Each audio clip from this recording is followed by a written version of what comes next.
Hello friend, तो आप लोगों का मेरे यूट्यूब चैनल पर स्वागत है।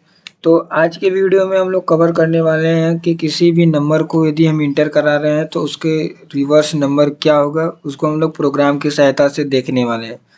तो सबसे पहले हम लोग क्या करते हैं कि देव सी प्लस ऐप को ओपन कर लेंगे। तो ओपन करने के बाद हम लोग कंट्रोल एन की सहायता से न्यू पेज ले लेंगे। अब हम लोग क्या करेंगे कि सी का सिंटेक्स लिख लेते हैं। पहले हम लोग करने का वाले हैं उसको लिख लेते हैं। सी C program to print reverse number in C। ठीक है, तो हम लोग इसका प्रोग्राम करने वाले हैं। तो सबसे पहले क्या करते हैं, सी का हम लोग सिंटैक्स लिख लेते हैं। तो has include stdio dot H. फिर उसके बाद हम लोग यहाँ पर इंट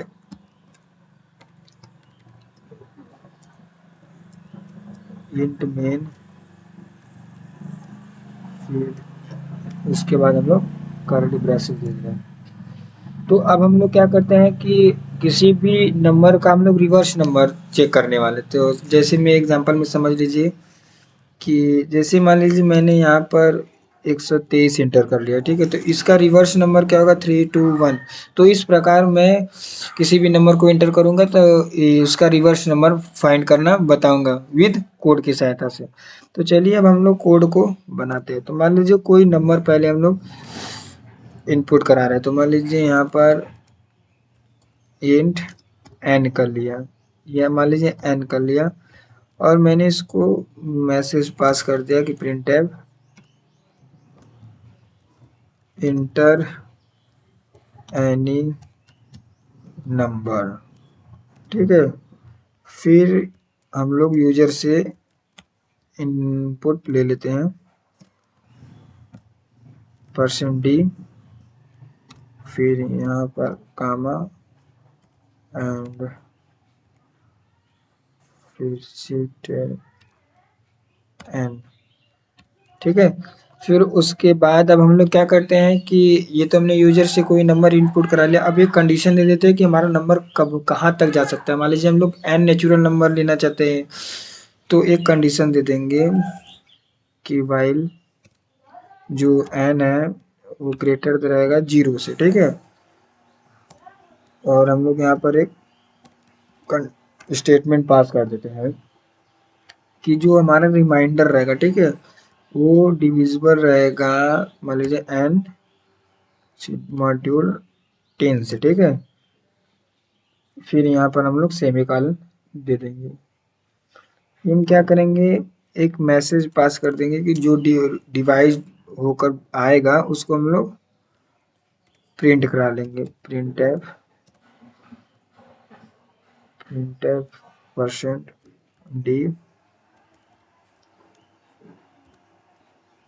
%d फिर कामा, फिर यहाँ पर आर। ठीक है, उसको हमने प्रिंट करा लिया, फिर सेमीकोलन दे दिया। अब हम लोग क्या करते हैं, फिर जो डिविजिबल होने के बाद जो हमारा बचता है अंक, ठीक है, अब हम लोग उसको एन इक्वल टू एन से डिविजिबल कर देंगे, डिवाइड कर देंगे 10 से। अभी मैं आप लोग को प्रोग्राम समझाऊंगा, आप लोग चिंता ना करें, पहले आप लोग प्रोग्राम कोड को देख लीजिए। फिर क्या करेंगे, हम लोग यहाँ पर रिटर्न कर देंगे 0 को, रिटर्न 0, फिर यहाँ सेमीकोलन दे देंगे। अब हम लोग क्या करते हैं कि अब मैंने क्या क्या लिया, एक आर वेरिएबल को लिया था, एक यहाँ पर आर को मैं डिक्लेयर कर दूं, नहीं तो एरर बताएगा। तो अब प्रोग्राम को एग्जीक्यूट करते हैं। तो एग्जीक्यूट करने से पहले सेव करना होगा। तो मान लीजिए यहाँ पर सेव कर लेता हूँ। चलो ठीक, सेव कर लिया। तो अब यहाँ पर एरर बता रहा है। तो एरर हमारा क्या कर रहा है कि अच्छा, यहाँ पर 10 की जगह 1 ओ हो गया है, तो 10 कर लेते हैं। अब F9 करते हैं। तो F9 करने के बाद देखा कि हमें भी कोई भी एरर और कोई भी वार्निंग नहीं मिला। तो अब हम लोग इसका एग्जीक्यूट कर कर आउटपुट देखते हैं। तो आउटपुट क्या आता है, मान लीजिए मैं यहाँ पर एक नंबर ले लेता हूँ और चेक करता हूँ क्या वो रिवर्स आता है।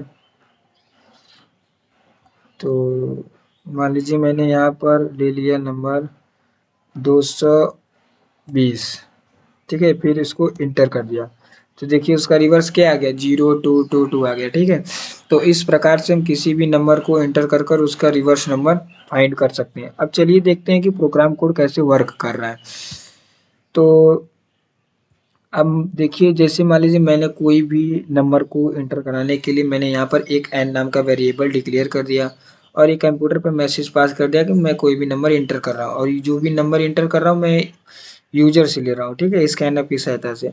अब मैंने यहाँ पर वाइल का इस्तेमाल क्यों किया, क्योंकि मुझे एन नंबर यानी कि कोई भी नंबर इंटर कराना हो तो इसलिए मैंने यहाँ पर एक कंडीशन दे दिया कि वो यदि मान लीजिए 1 से अनंत तक मुझे नंबर इंटर कराना है तो उसका लूप जो है वो चलता रहे।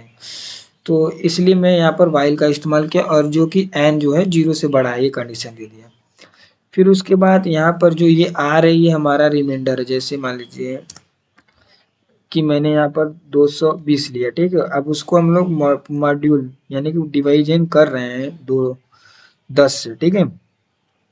यदि हम उसको डिवीजन कर रहे हैं 10 से तो हमारा क्या आएगा, 22 आएगा, ठीक है। आर इक्वल टू हमारा क्या आएगा, आर इक्वल टू 22 आएगा, ठीक है। लेकिन रिमाइंडर क्या आएगा, रिमाइंडर हमारा क्या आएगा 0। ये तो डिविजिबल हो जाएगा, पूरा डिविजिबल होकर आर इक्वल टू 12 आ जाएगा। लेकिन जो ये आर है ये हमारा रिमाइंडर है यानी कि शेषफल है, तो हमारा आर इक्वल टू क्या आएगा 0, क्योंकि ये पूर्णतः डिवाइड हो जाएगा। तो 0 को हम लोग क्या कर रहे हैं, प्रिंट करा ले रहे हैं, ठीक है। तो 0 को प्रिंट करा लिया। अब उसके बाद कह रहा है कि जो हमारा नंबर है जैसे यहाँ पर एन इक्वल टू हमने क्या लिया यहाँ पर 220, तो जो हमारा 220 है फिर उसको हम लोग डिवाइड करेंगे 10 से। तो 10 से डिवाइड करेंगे तो हमारा क्या आएगा, एन जो है एन इक्वल टू हमारा आ जाएगा 22, ठीक है। तो अब हम लोग फिर से क्या करेंगे, जो ये n इक्वल टू 20 है अब यहाँ पे ले आएंगे, ठीक है। तो r इक्वल टू 20 को हम लोग फिर डिवीजन करेंगे। तो 20 को डिवीजन करेंगे तो हमारा जो शेषफल है आएगा, हमारा शेषफल 2 आएगा, ठीक है। और ये हमारा हो जाएगा 2 हो जाएगा। तो अब जो ये हमारा शेषफल है 2 आएगा, ठीक है। अब हम लोग इसको फिर से प्रिंट करा दे रहे हैं। तो प्रिंट कराने के बाद ये पहले हमारा क्या आया था 0 आया था, अब फिर प्रिंट करा लेंगे तो 2 आएगा, ठीक है। और फिर जब n यहाँ पर 22 हो जाएगा फिर इसको हम लोग डिवाइड करेंगे तो यहाँ पर हमारा आएगा 2 आएगा, ठीक है। तो फिर यहाँ पर हम लोग 2 को लिख लेंगे, फिर जो यहाँ पे 10 है फिर यहाँ पे 2 को लिख देंगे, ठीक है। n इक्वल टू 10 कर देंगे तो फिर हमारा रिमेंबर 2 आ जाएगा। फिर हम 2 को फिर प्रिंट करा लेंगे। तो इस प्रकार से हमारा जो रिवर्स नंबर है फाइंड हो जाएगा। यदि वीडियो में कोई भी डाउट हो तो आप उसे कमेंट करें जिससे मैं आपको सॉल्यूशन प्रोवाइड करा सकूं। यदि वीडियो अच्छी लगी हो तो चैनल को लाइक एंड सब्सक्राइब जरूर करें। यदि आप चैनल पर नए हैं तो चैनल को सब्सक्राइब और वीडियो को अत्यधिक मात्रा में शेयर करें। धन्यवाद।